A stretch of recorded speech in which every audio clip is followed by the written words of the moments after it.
Good morning, good afternoon, good evening, everybody who's joining us from all parts of the globe. So we will get started with this webinar. And today I have the pleasure of having Michael Winston with us. So Michael will be doing the bulk of the presentation, and I will be co-presenting with him for some of the topics. And as we dive into this presentation, please make sure that you do note down any questions into the chat box, and we will answer them towards the end. And just wanted to also give you a heads up at the start of the presentation itself that we do have an upcoming Gate for SPICE event coming up for anybody that is interested in attending that. That is going to be coming up on the April 16th, and the details of which will be available on the Omnex website. Without further ado, let me introduce our main presenter, Michael Winston. So Michael has an extensive experience working with ASPICE. He's a principal ASPICE assessor, and he also has a lot of experience in functional safety and hardware SPICE today, which will be the point of the main presentation today. And of course, the introduction itself might be a long one just for Michael, so I'll keep it brief. Today, I think, Michael, you will be going much deeper into the hardware point of view of ASPICE 4.0, which has released out. For any of you that don't know about it yet, towards the end of November 2023, ASPICE, which was at PAM 3.1, got revised to 4.0. And we will be taking a look at how the hardware processes have an impact on ASPICE 4.0 during this webinar. All right. Michael, if you could please go to the next slide. Keeping it very brief, a quick introduction to Omnex, anybody who's joining us for the first time in this webinar. Next slide. So we are headquartered here in Ann Arbor, Michigan, and with offices in Europe, Asia, and South America as well. We have experience of more than 35 years of consulting, training, and software solutions delivery. And we have been actually involved in a lot of standards writing committees, including the ASPICE PAM 4.0. Our colleague Ranjit Chabra was actually the one of the authors contributing to the revision of ASPICE PAM 4.0. You can see that we have had an experience also working on general process improvements like ISO TS, all the way from that. If you could please go on to the next slide, Michael. A quick look at our global offices and where we have locations being supported. So we put it right over there for you. And then with that, over to the next slide. In terms of the industries that we support, we actively work with automotive, of course, and then with semiconductor, high tech, aerospace, medical devices, and general manufacturing. And of course, the main focus area of today's presentation, which is the electric and autonomous vehicle. We kept that separate because of the area of expertise that it requires, different than traditional automotive. So that'll be the focus of today's presentation. With that, Michael, please take it forward.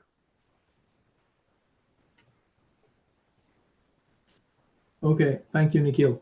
And the introduction of me you already got from Nikhil shortly. So I have a vast experience in ASPICE and working with development of automotive products primarily, but also other types of systems as well. I'll shortly introduce Nikhil as well, or do you want to do it yourself, Nikhil? Keep it brief and say that along with Michael, I've had the privilege of working with our other Omnex colleagues who also specialize in the automotive SPICE area. Specifically, both of us are ASPICE principal assessors, and we have been actively involved in helping our OEMs, tier 1s and tier 2s in the automotive space, achieve ASPICE compliance. Besides that, we also work actively on the 𝐬𝐴V platform solution that is helping drive key areas of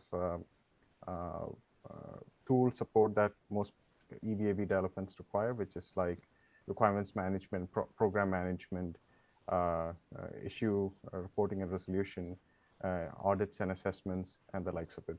When we have a slide towards the end of it, which we'll dive more into. Thanks, Michael. Okay, I'll move on.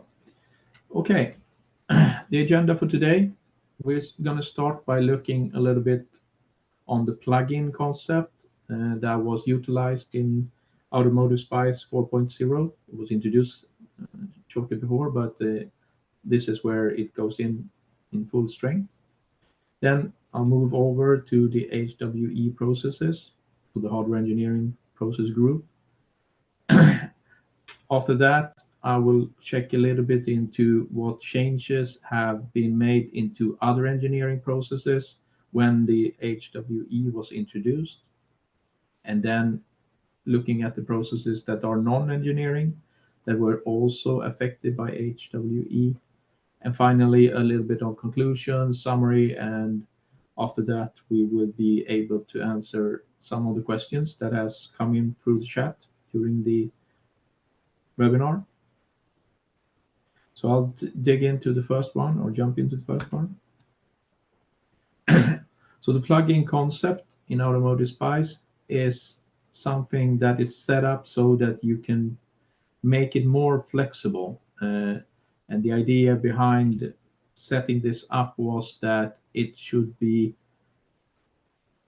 not so different for anyone that has been working as a user of Automotive SPICE 3.0, but will be able to cover more domains than what's included in the original.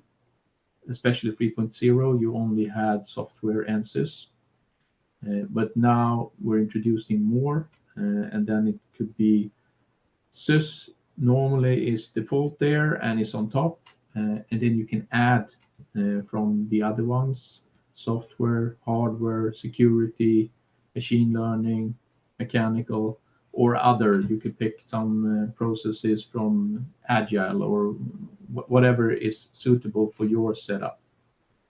And this makes it a lot more flexible. And then to kind of make it a complete, there is a set of domain independent processes that remains, supporting processes and other processes that are necessary to make the complete assessment, but that are not relating to a specific domain. You can see more a graphical vision of it here, where you see the sys processes that normally resides there on top, and then you can add processes from the other groups. You need to be able, or you need to bring in the ones that are on the dotted line. So man3, ACQ4, SOP 1, 8, 9, and 10 needs to be there. But then you can add some processes from hardware, some processes from software, maybe some process from another domain-specific PAM. So that's an option that you have. This also affects the VDA scope that a lot of you are familiar with. That used to be a set of processes that were predefined and were the same one regardless of what you had as a product that you were aiming to develop. Sorry. And here we are changing that a little bit. So now it's possible to adapt even the VDA scope depending on the product that is to be developed. So there are some basic rules. You need to have at least one of the plug-in engineering groups. So that's sys, hardware, software. You need to have one of those in place. And then the mandatory processes, as I listed in the previous one, the ones that were on the dotted line in the previous slide, So man-free, ACQ4, SUP 1, 8, 9, and 10. They all need to be there. And then you can pick and choose other parts as well. This is the minimum mandatory VDA scope. And the reason for doing this is that previously, especially if the assessment was part of a contract between an OEM and a supplier, then the supplier would have to run, potentially at least, processes that were not really applicable, just to meet the scope that the OEM had defined in order to be able to kind of run the same for all its suppliers. So this is what the target was, to remove that boundary or hindrance. So looking at it, here we have the processes laid out. You can see this, it would be then the VDA scope. So you have an example of a VDA scope. You have in the supporting part, you have the mandatory there, those 4. You have the manage-free process that's mandatory, ACQ4 that's also mandatory. And then in this case, picked was SYS 2, 3, 4, 5, and software 1 to 6. So this means we're fulfilling the criteria and maintaining a VDA scope for this one. And then we can add other processes if we want as well, but this would be a minimum scope for this one. Okay, I hope that cleared out a little bit about the plugin concept. Now I will be moving into the main topic for this webinar, the HWE processes, or the hardware engineering process group. So, as 𝐭𝐜 said in the introduction, there was ASPICE 4 was introduced, and that introduced some major changes in how it was set up, and also the scoping, as you saw in the previous part, in order to address all development domains. And introduced into the process scope of 4.0 was hardware process group and machine learning process group. And also to future-proof the setup, there was a process group called validation added, and that one was really moving from the SUP part to make it more easy to work with in the future, and also to be able to expand it in a nice way. There was a cleanup done, and that was focusing in on processes that we were seeing were not really being used that much. So ACQ 3, 11, 12, 13, 14, 15 all wiped out. So only ACQ 4 left. And that was because there was it was seen that there were a lower demand on that than the other processes. Also supplier tendering, so SPL1 was removed as well.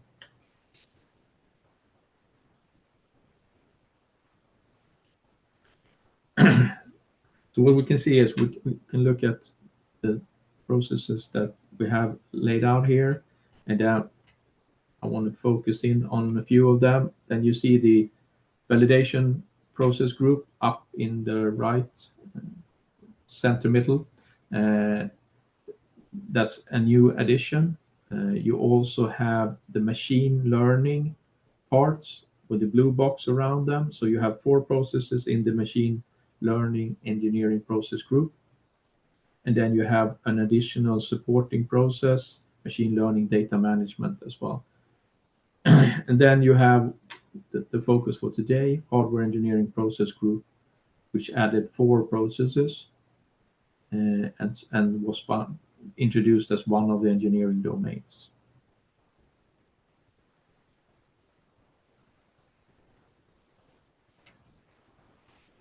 Okay, so what did we add then? Yeah, with the HWE, we added 4 processes, and what we aiming here is similar to for this what we have for the software. Is we want to, based on the system requirements, develop the corresponding hardware architecture and design, and also be able to verify the hardware that we have developed. So for that, we decided we needed 4 processes. So HWE1, hardware requirement analysis, HWE2, hardware design, and HWE.3, verification against hardware design, HWE4, verification against hardware requirements. And I will go briefly into each of these. Of course, the format that we're having today doesn't allow me to deep dive really into any of the processes. For this, you would need to do another session where we can spend more time on it. And I would really recommend one of them being the Gate for Spice event that we're hosting the 16th of April. Okay, I'll jump right into the first process, HWE1, the hardware requirement analysis. And the process purpose reads as, the purpose is to establish a structured and analyzed set of hardware requirements consistent with the system requirements and the system architectural design. So as I said, this is the purpose, to bring the system requirements down into the hardware requirements and ensure that everything is consistent as you go along. So if we are successful in performing this process, we get these process outcomes. You see them listed here from 1 to 7. So hardware requirements are specified, the hardware requirements are structured and prioritized, the hardware requirements are analyzed for correctness and technical feasibility, the impact of the hardware requirements on the operating environment is analyzed, and consistency and bidirectional traceability are established between hardware requirements and system requirements. We also have consistency and bidirectional traceability between hardware requirements and system architectural design. And then finally, the hardware requirements are agreed and communicated to all affected parties. So these are the outcomes we're looking for in HWE1. And I listed the BPs that are relevant for each of them as well. And in those, of course, that's normal. You can see some more details on what you need to fulfill to create these outcomes. I move on to HWE.2, hardware design. And the purpose for this one is to provide an analyzed design, including dynamic aspects that is consistent with the hardware requirements and suitable for manufacturing, and to derive production relevant data. And here we see that in the first one, it was pretty similar to what you would see on the software part. This one is starting to show that we are doing something different in the hardware domain. And the outcomes for this one is again listed, as you can see. Firstly, an hardware architecture and hardware detail design is developed that identifies the element of the hardware and describes their behavior, as well as their interfaces and the dynamic interaction of the hardware elements. This is also targeting then the BP1, 2, and 3 in this process. The hardware architecture and the hardware detail design is analyzed, and special characteristics are identified. And here we're talking about things that are showing up in the hardware parts for us. Consistency and bidirectional traceability is established between hardware requirements and hardware design. Also something that we recognize from the software, for those of us that have been working in that domain as well. Hardware production data is derived from the hardware detail design and communicated to all affected parties. This is something we're not normally seeing otherwise. And information for production test is derived from the hardware detail design and communicated to all affected parties. And that's also something that is slightly different from what we're used to seeing. The hardware architecture and hardware detail design and the special characteristics are agreed and communicated to all affected parties. This is pretty similar to what we're seeing in the software part, with the addition of the special characteristics. Okay, moving on. Now we've been doing the requirements, the architecture, the design. Now we need to verify and make sure that we did the right thing. So first we look at verification against hardware design, so HWE.3. The purpose is to ensure that the production data compliant hardware is verified to provide evidence for compliance with the hardware design. To do that, we have to run these process, and successfully it will produce these outcomes. Verification measures are specified for verification of the hardware against the hardware design, including the interfaces between the hardware elements and the dynamic aspects. And verification measures are selected according to the release scope, considering the criteria, including criteria for regression verification. And here you see also that I put an exclamation mark to find BP3. The reason is that the normal flow that you would recognize is you see a BP1 towards an outcome 1, BP2 towards outcome 2, etc. That's normally the setup, or at least it's in a logical order towards the flow. But here there has been a shift. So here comes BP1 towards outcome 1, and then outcome 2 gets BP3, whereas outcome 3 gets BP2. So that's something I just wanted to make you aware of, so you don't do any mistakes in that one. We move on. The verification is performed on production data compliant samples using selected verification measures, and verification results are recorded. It's a very important outcome, so that we can show what we've done and that we've done it in the right way. We also need to have consistency and bidirectional traceability established between the hardware elements and verification measures, as well as bidirectional traceability established between verification measures and verification results. And finally, the verification results are summarized and communicated to all affected parties. Then we have covered that part as well. Moving on, I'm going for the verification against hardware requirement, HWE.4. And the purpose here is to ensure that the complete hardware is verified to be consistent with the hardware requirements. So now we're at the end target, so we're showing that what we've done is consistent with the requirements that we were given, that was broken down from the system level. So the outcomes for this one would then be: verification measures are specified for verification of the hardware against the hardware requirements, and verification measures are selected considering criteria, including criteria for regression verification. And again, here you see that the flow of the VPs is same as for the previous one, with BP1 towards outcome 1 and BP3 towards outcome 2, BP2 and 4 towards outcome 3, etc. Verification is performed, if applicable, on production data compliant samples using the selected verification measures, and verification results are recorded. Again, very important that we do this properly and record the result in a nice way. We need to have consistency and bidirectional traceability established between verification measures and hardware requirements, and bidirectional traceability is established between verification measures and verification results. And finally, the verification results are summarized and communicated to all affected parties. Important that we keep this consistency. And here again, you see quite similar things if you would be looking into the software ones with the same purpose or similar purpose. So with that, we have gone through the new introduced processes, and now I will move on to the next section, and that is focusing in on the changes in engineering processes that was driven by HWE.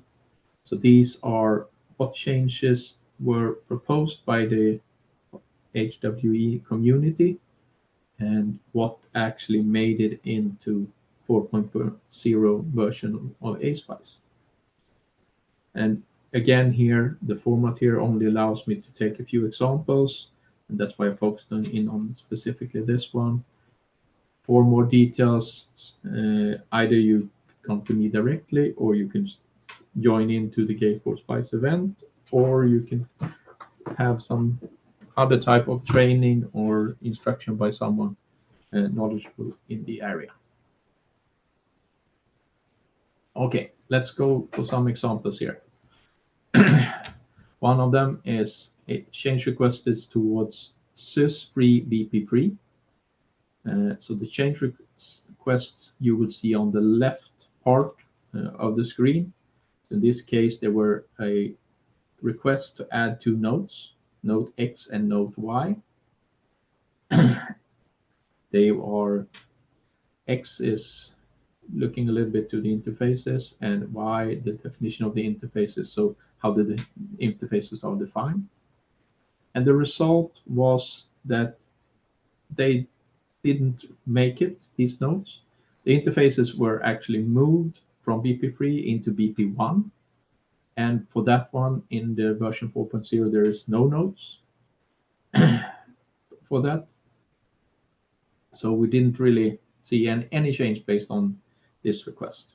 And those things happen when you're in the world of a large group trying to work together. There are some compromises, of course, that needs to be done. You also need to maintain a similarity in how you set things up. That's what happens there. Okay, I move to another example. Change request to sys3, and here we haven't gone for a specific BP in the change request. Again, a proposal was to add a node, and the result was seen in node 1, where you can see, so that's sys3 BP1 has node 1, I'm pretty sure. And then you can see that there was a result there, including parts of what you can see on the left there as well.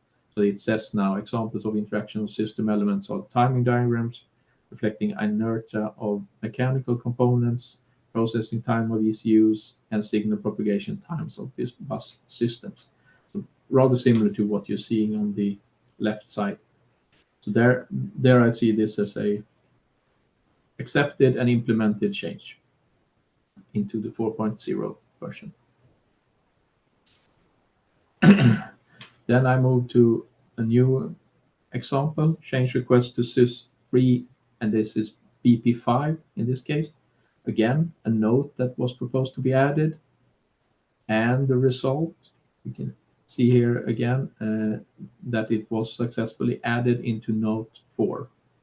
So this again is one where we got it in as we wanted to have it, or in at least in the main aspects of it, so to say. Then I'm bundling together a few examples here. There are some other change requests to sys3. There was a proposal to add a process outcome. There was a proposal to add a BP, and then 4 different nodes, node X, Y, W, and Z. And the results you can see as they're coming up here. The process outcome was not included.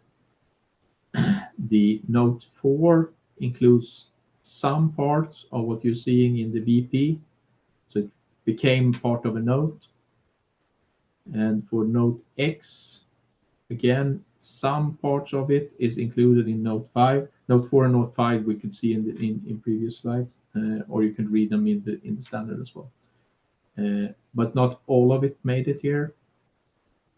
And for node Y, this did not make it, and the same for W and Z. Those did not make it into the standard in 4.0. Of course, there's this work doesn't end. We can make change requests for the coming versions, of course, and see if it's more successful in driving these things in. You never know. But these were the proposed changes towards the other engineering processes that we made. And then, sorry, I have a throat that's not really cooperating with me today. Now we're looking at the changes in the non-engineering processes that was driven by the introduction of HWE into the 4.0. So again, there was some change requests. I've taken out a few examples here. So this first example is looking at the man. group. And the proposal was to add the text in red to one of the notes. So the note 5, we said, okay, why don't we add mechanical and hardware samples and materials for example, stakeholder needs and own development and testing purposes, to make it more comprehensive, also in widening the domain inclusion into this one. But it was not part of the final 4.0, so it got rejected by the community governing that part of the standard. And again, those things happen. You just have to go back and maybe make another proposal, maybe tweak it a little bit, or give up and take another fight, depending on what you feel, how important this is to get in for your work. Okay, one more example. I see there was a typo here. It's change request to SPL. It is not to man here. But the note should be the correct one. And again, the proposal was to introduce the red text, the compatibility of mechanical, hardware, software elements, and into this note 1. And the resulting note 1, you can see to the right, it has some parts of it. You see it mentions hardware elements, but it's lacking the mechanical one. So for me, it's a 50-50, I would say, if we got it in or not.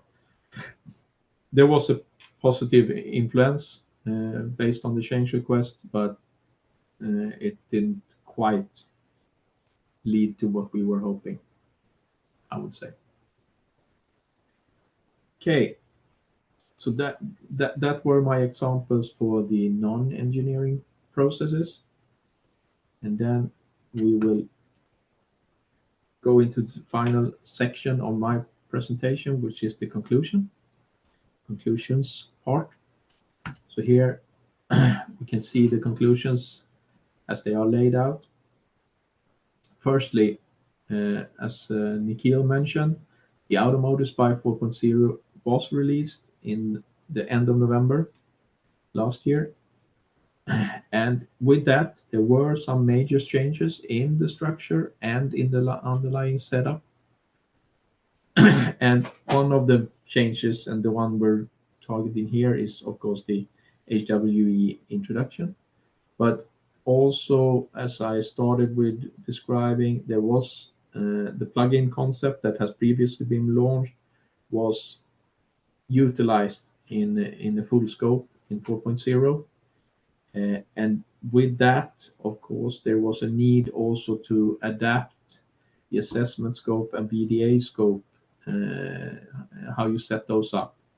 There were substantial changes in how you do a VDA scope, but also how you do a general assessment setup. It requires more from the assessors nowadays, I would say, to set up and plan for an assessment than it used to, because now you need to do a lot more selecting of processes depending on the context in which your customer is doing their development. So which domain are they working in, and what type of products do they have? But with that, of course, there's more work on the assessor side. The intention is it would be low amount of work on the developer or the producer side. So especially if they've done something for SPICE 3.0 or 3.1, it should not be wasted when 4.0 is applied. So you can reuse and utilize things that you've done before.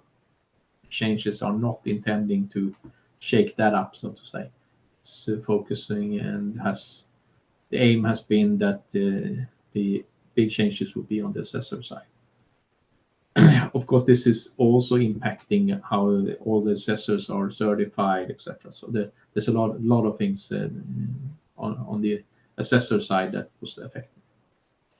But The reason for today's webinar was that one of the major changes was the integration of the hardware processes as one of the engineering process groups.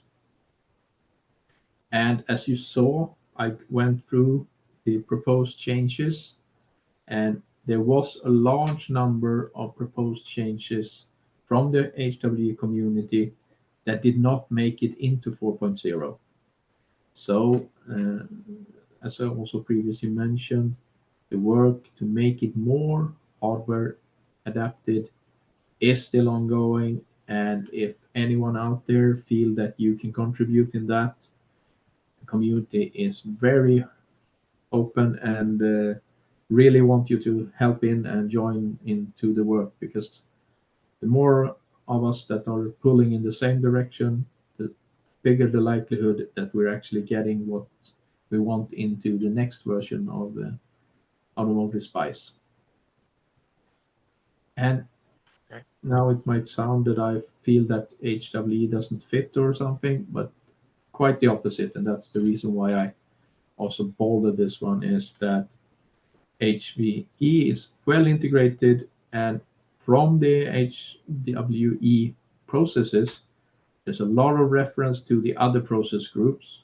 There are some references also in the other process groups, as we saw, at least in some notes they are mentioning, and that's similar for the HWE, that in the notes we are mentioning the other processes that it's relating to, and if there is a maybe even a dependence between them in some way. So there are good integration in there, and you can really see that there has been a work to integrate all the new processes into the old one, and also with the restructuring, make sure that we're not losing any of the important ties that was there before. So that's the main conclusion that I want to bring you, that I want you to bring with you today, is that HWE is integrated, it's here to stay, it's something that is a natural part of ASPICE, similar to what we are used to with sys and software. And there's really no difference in how we look at them from the Automotive SPICE community. All of them are equally important, and depending on the context, may or may not be relevant. And as you saw in the plugin part as well, you're able to pick the relevant processes out of an engineering process. As long as you have a stable base, you can still run it as a VDA scope assessment. As long as you have the basics there, you can pick processes from other domains as well to add on and make it more suitable for the specific setup that your company has. Good. Right. Thank you. Michael, with that, maybe I'll help you with some of the questions that we have from our audience.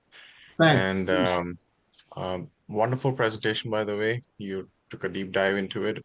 Of course, I think just in the interest of the audience, because we are not, again, going into the absolute depth of each clause here, because that would take much more time.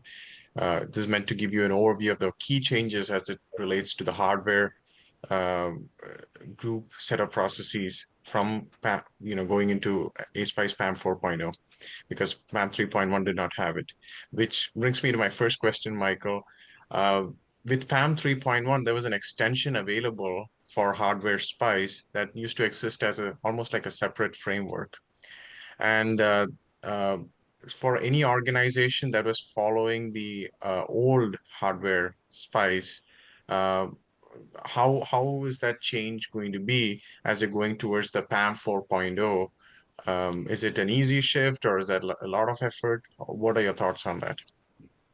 Yeah, my thoughts is it's an easy shift. And if you've been working with the old HWE, which has had more processes, and the things that you have in there is applicable, with the 4.0. So it should be a really easy shift, even on the verge of not noticeable, I would say. Okay. So I guess the answer to that question is it is an easy shift, and that Yeah. the effort is much lesser. Good. And the second question, for any organization that is interested in implementing the hardware specific processes, and this comes from our customer who has system and hardware impact. So it seems like, at least from the question, they are not doing hard software in this case. So for such an organization, what would be the recommended scope of processes, if that you would recommend? I would assume it's probably the VDA scope and the hardware processes, but your thoughts on it?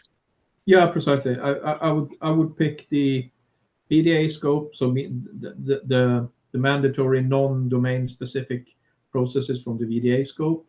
I would add on all the hardware processes, and for the system, I would add at least 2, 3, 4, 5. Sys1, for me, that's really depending on if this is done by that organization or by their customer. In a lot of cases, the Sys1 is being done by the customer, and in that case, that I would move that one out and keep the other ones. So that would be the one I would be picking. And again, as you say, if there's also some software, then you can pick a few processes there from that one. Also, that maybe security, if that could be interesting for you, could pick processes from that as well. Okay. All right. Thank you, Michael. And another question, you mentioned, I guess, in one of the slides that processes that used to exist in the past, like ACQ3, is no longer being brought into the scope of PAM 4.0. So for an organization that has been following a process in their scope, like ACQ3, which this person has indicated.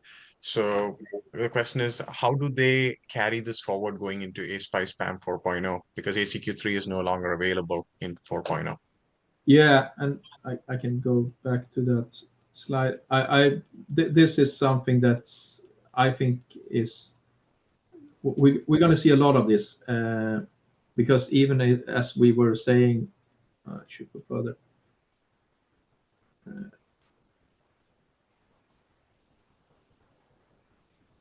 No, not as far.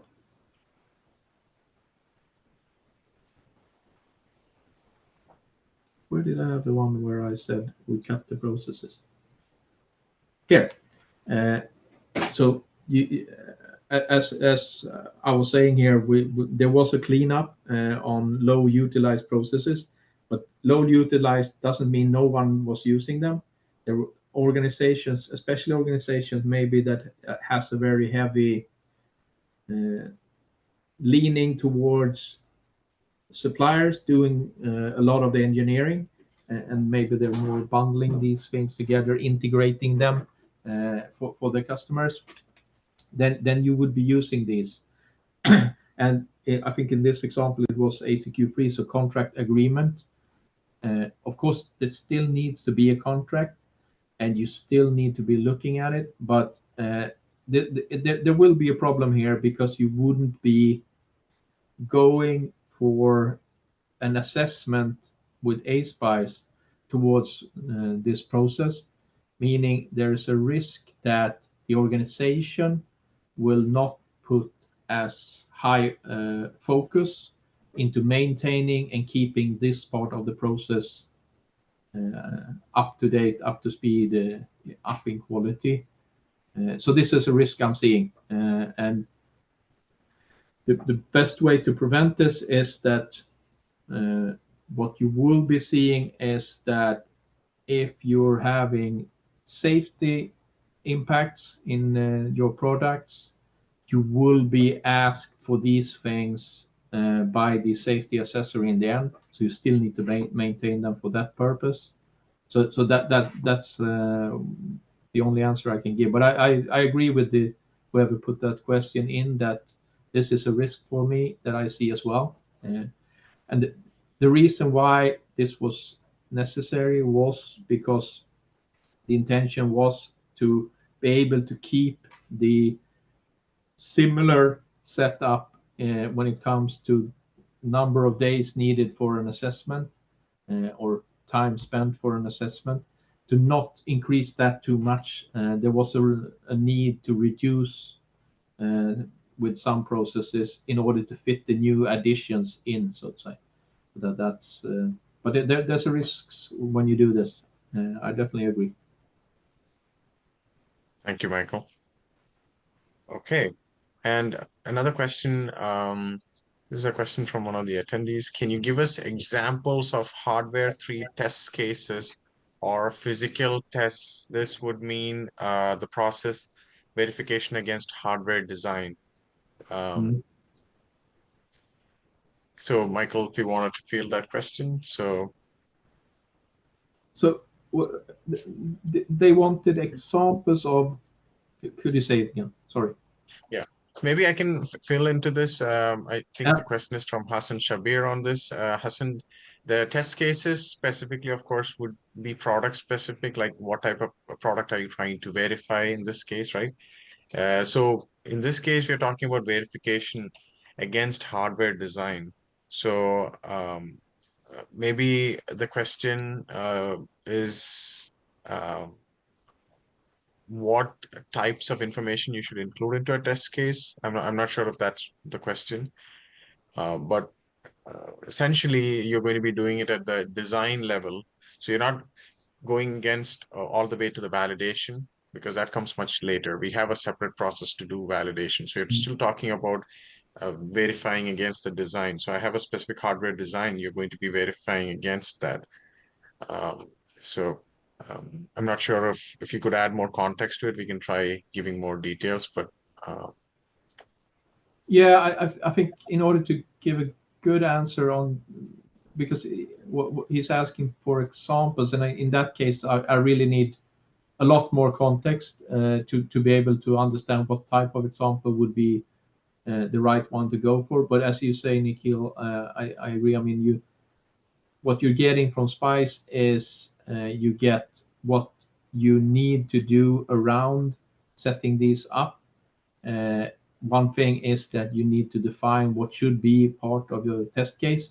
You need to set up a test case template, if you will, and a checklist for the review of those. And of course, with that, we can help out.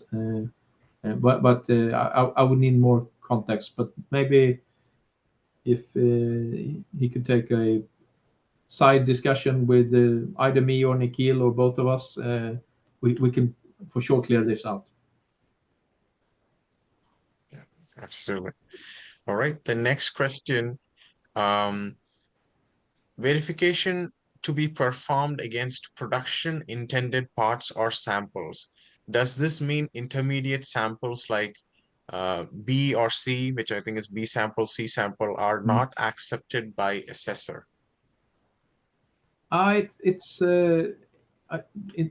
mentioning if applicable or something like that. So it's you want to go as production intended as possible, but it's really depending on what is possible. Sometimes you're not able to use the samples that are out of a production setup that is what you're intending to use for your final production. So it could be prototype production, and it could even be that part of the samples are not in the intended production parts. So you could have different components, etc. But you need to know what you're doing. So in that case, you would have to motivate why you're still able to fulfill the requirement, or showing that you have verified that your requirement is implemented in the proper way.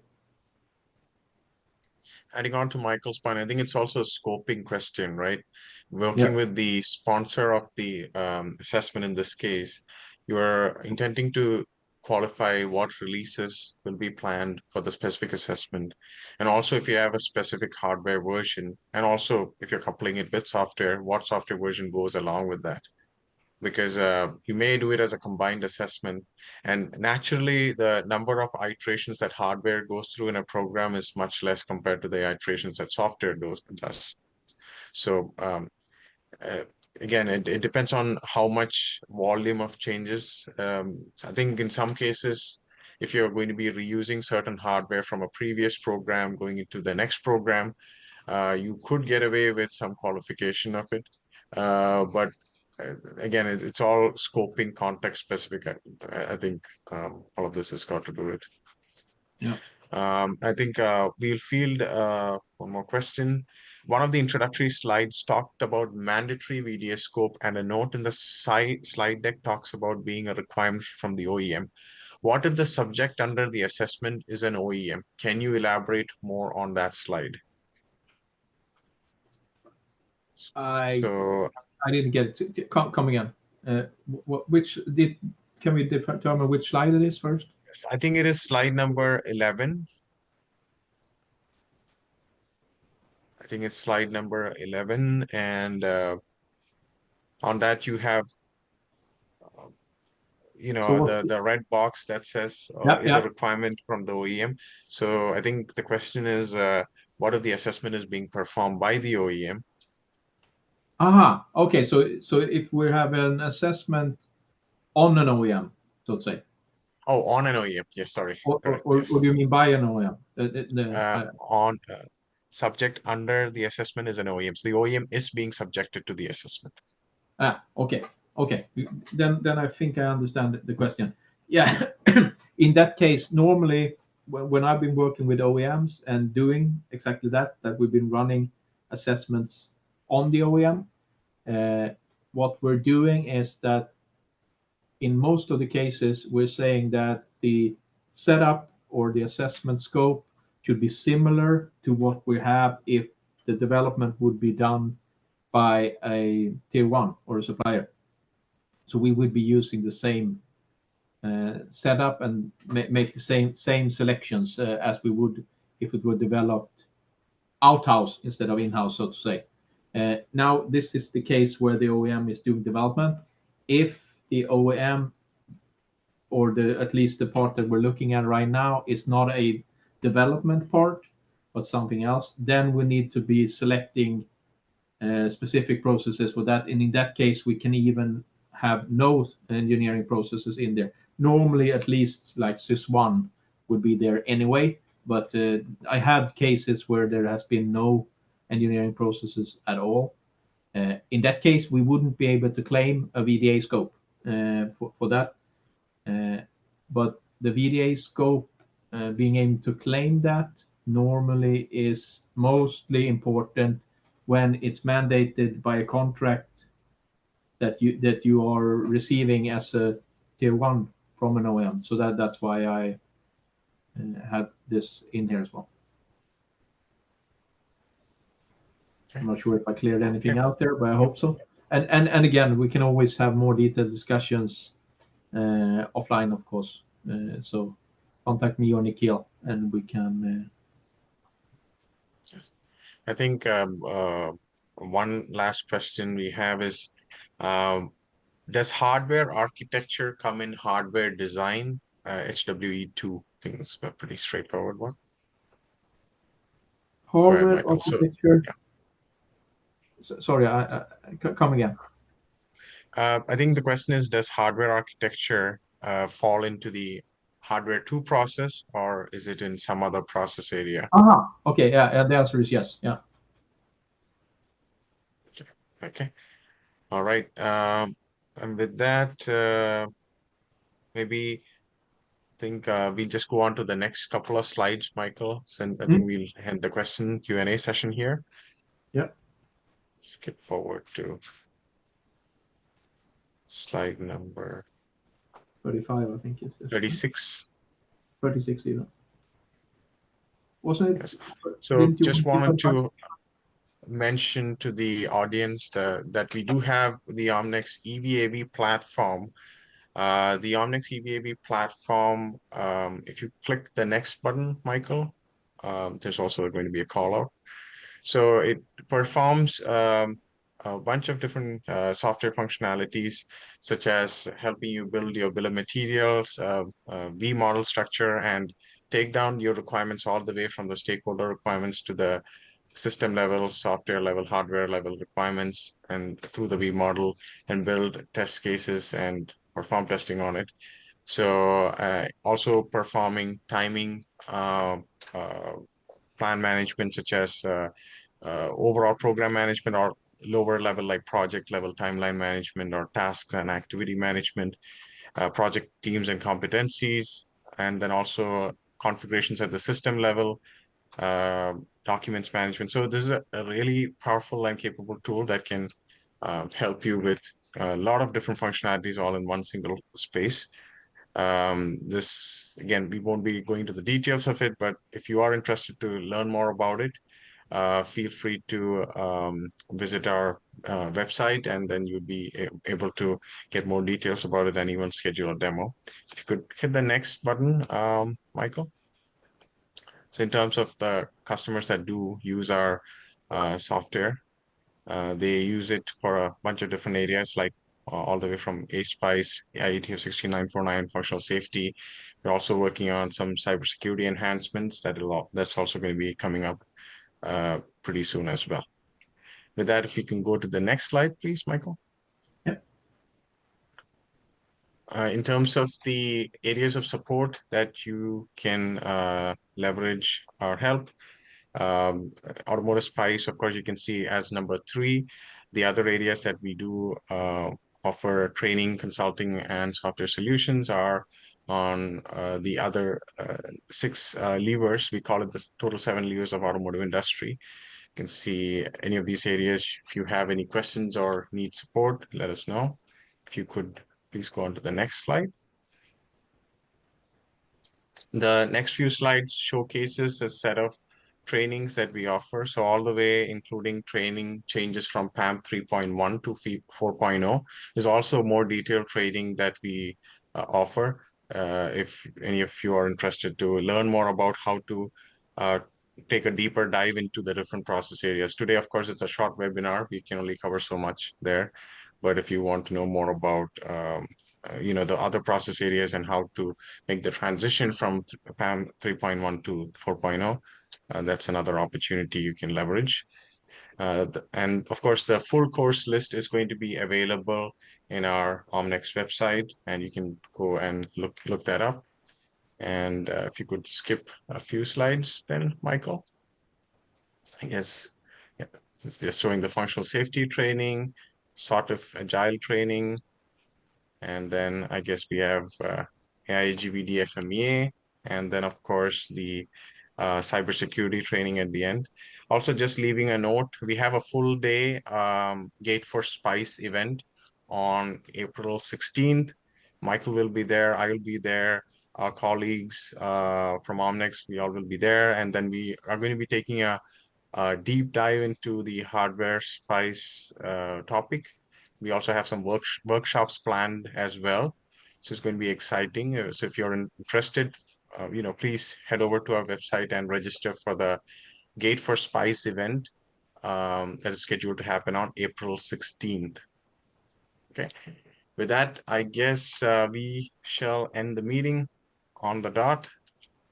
Michael, thank you for the webinar. A pleasure as always.